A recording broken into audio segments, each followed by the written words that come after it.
Crosley's trying to make a cameo. You want to peek your head in here, bud? I don't know if you guys can see him or not. Hey, bud. You're a pretty boy, aren't you? Trying to make, keep it spicy. Okay. You said keep it spicy? Yeah. Keep things spicy. Keep things spicy in our videos with Crossley.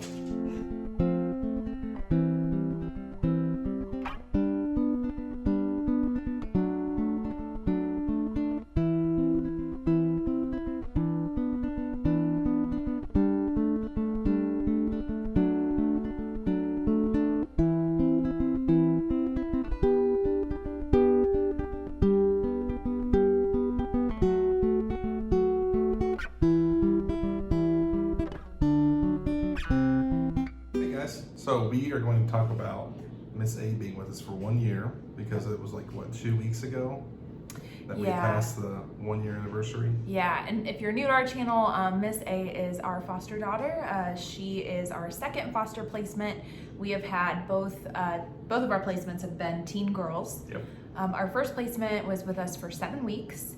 And Miss A, who is still currently with us, has been here just over a year. And it's kind of like mixed emotions because we really loved having her here, and like she's just an awesome person, but at the same time it's like the other part of us doesn't want to celebrate that she hasn't been reunited with her parents. Yeah. That's the goal, that's the whole point of the thing. So it's kind of mixed emotions for us. Yeah, it's definitely like a bittersweet situation where you're, growing this bond, but at the expense of like the family isn't together yet. So as usual, we're not going to be able to talk specifically about the details of the case and where it's currently at, why we're at a year, the circumstances around it. We do always continue to say that reunification is the goal. We think it's important for people to know that. Yeah, always. And one thing that comes up a lot is, are we going to adopt her?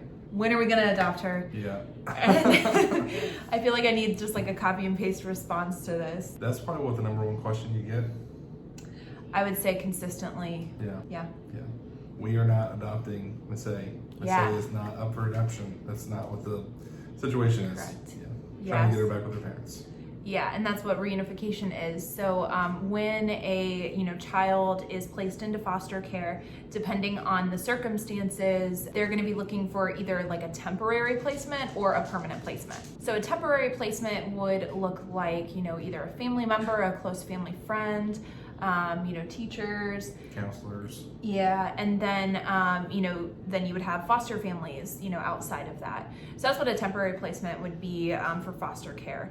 If reunification is not the goal, they might immediately go to a permanency plan, and permanency again can look like either family who they can live with, who's willing to take custody, or adoption. And so there are kids who are in foster care where their permanency plan is adoption, but as we've stated for Miss A, reunification is still the goal. So when people ask if we will adopt her, it's really just not an option. So we're obviously open to the idea of adoption if that comes up, but it's not on the table right now, so we don't really talk about it very much or bring it up. You know what I mean?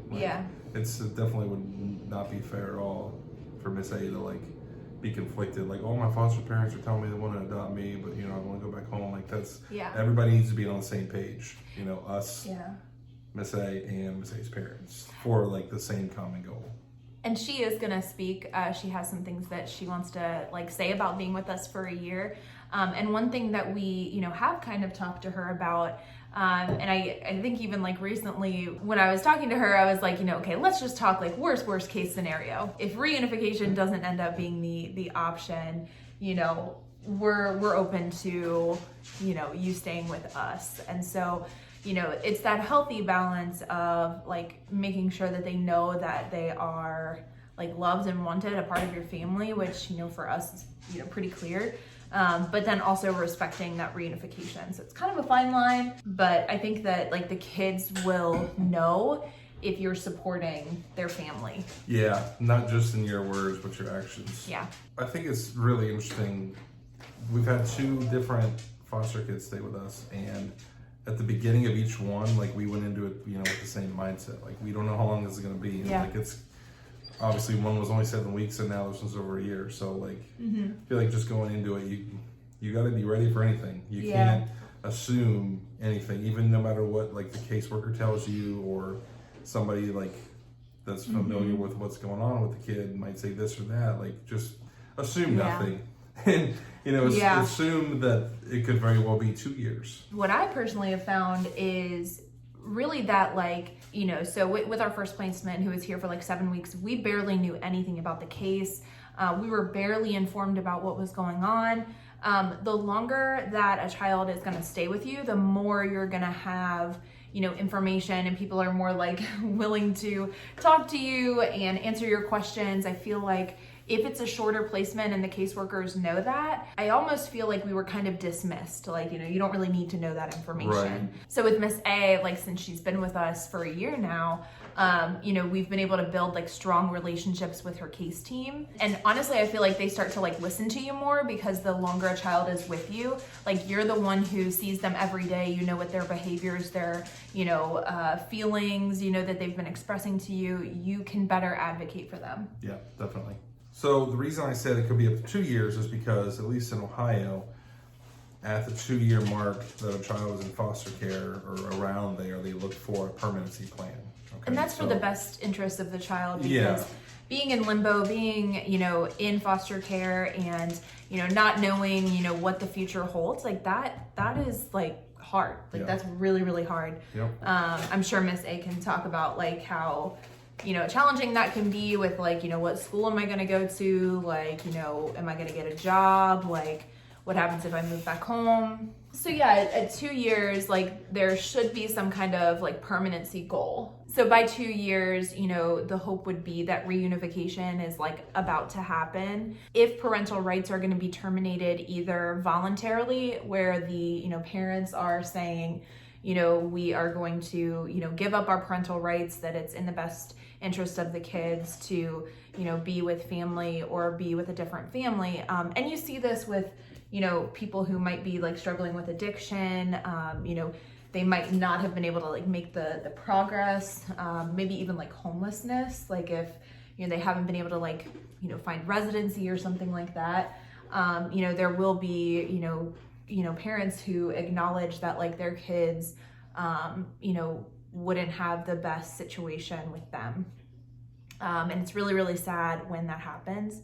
Alternatively, the county where the case resides, they can, go to the court and request permanent custody. And that's where the parents are not, wanting to give up their rights, but the county is saying, we have not seen, that you're the best suited for getting your kids back. And so like that again is really hard.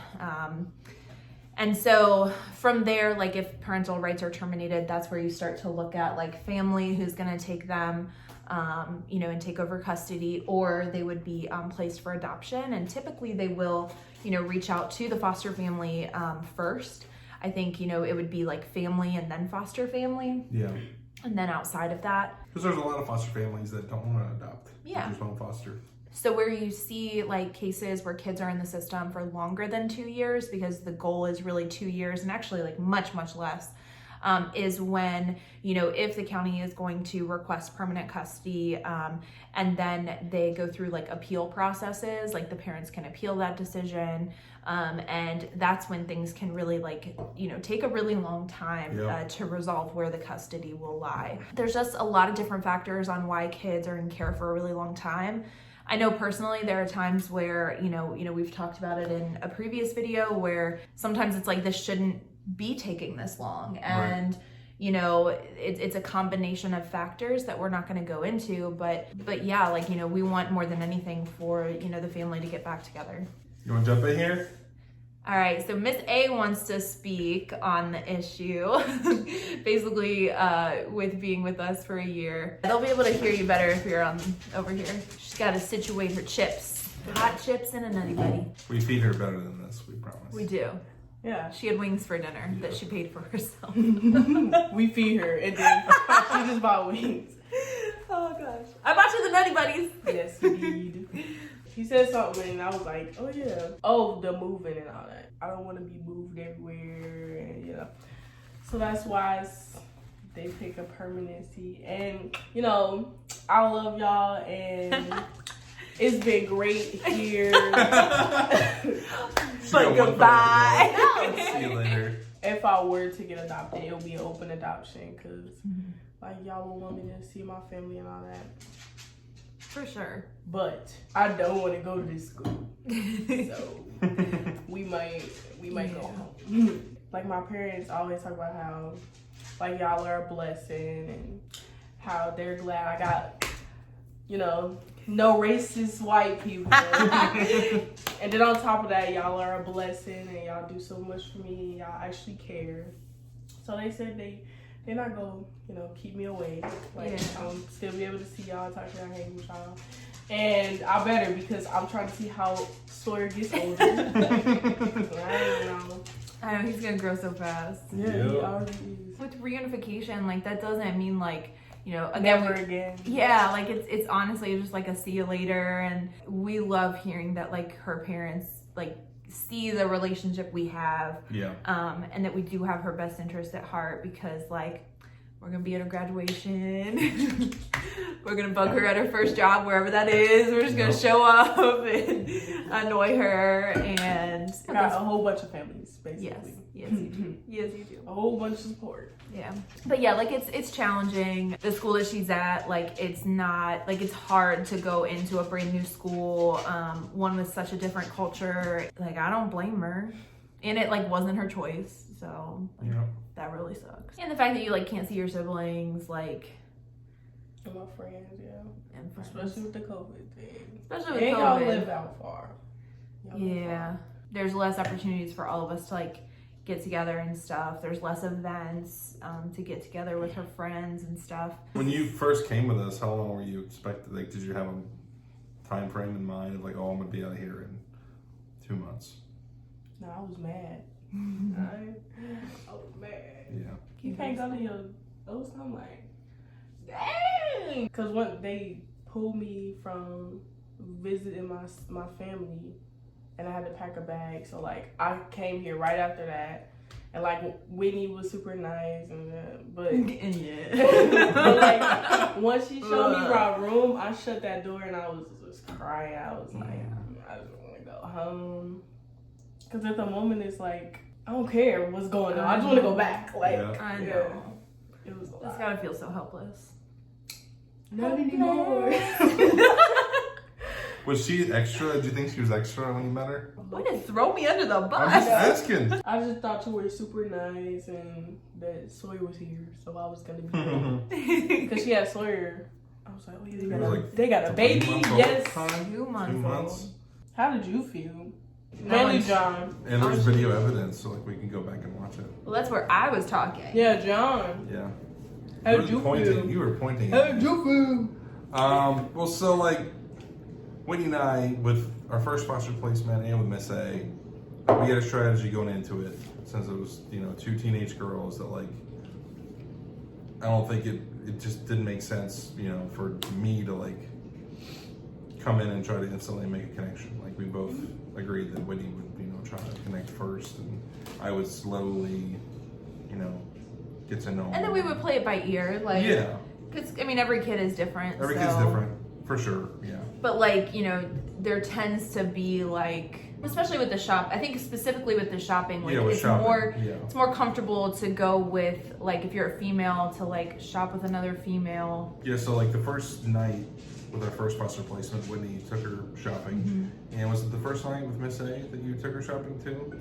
Yeah. Yeah, first night. So honestly, I feel it's just kind of an icebreaker a little bit because you kind of can get to know what they like and dislike. You can hopefully show hey, we value you, we want you to be comfortable, you don't have to worry while you're here.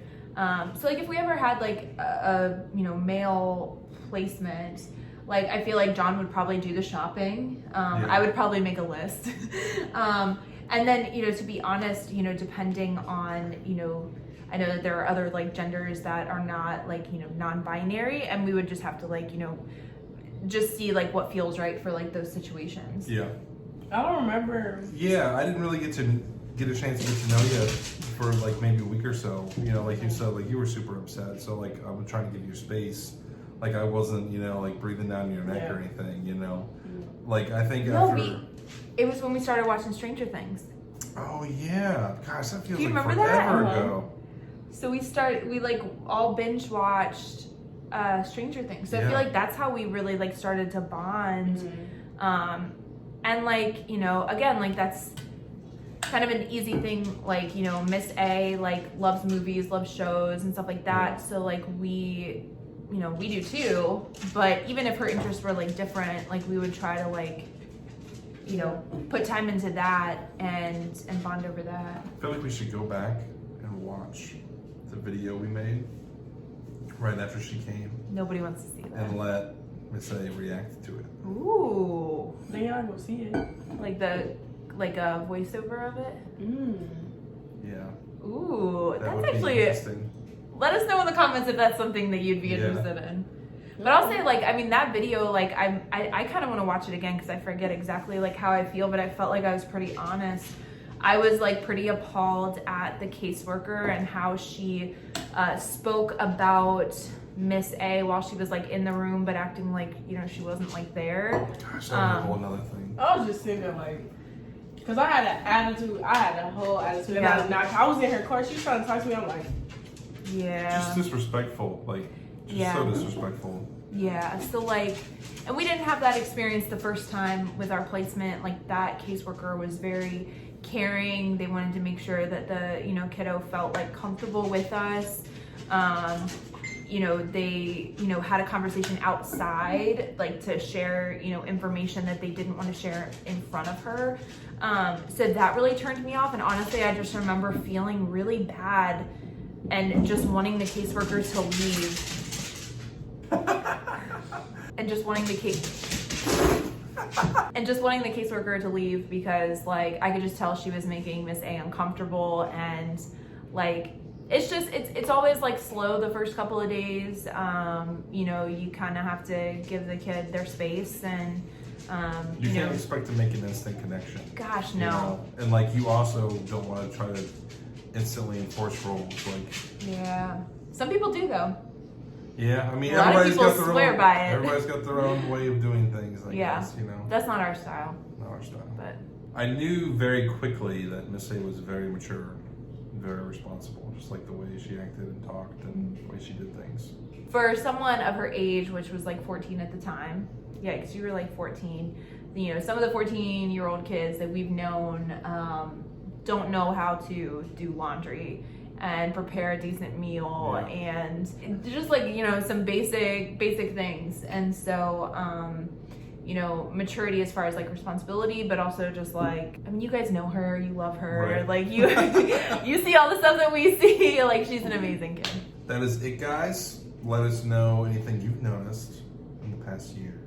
Things have changed, things are different. And let us know for us or for them? I don't know, whatever.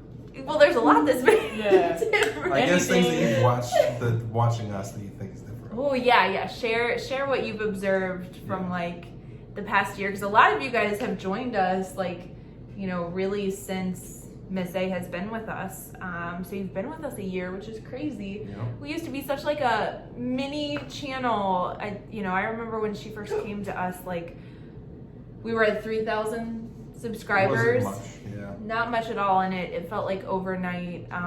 You know, you guys really like took to us, took to her, and just really showed so much love and support. So we thank you so much for that. Means a lot. Yeah. Let us know if you want her to do a voiceover of that video. Yeah. I think it would be interesting. They always want to hear from her. That's true. All right, bye guys. See you. bye.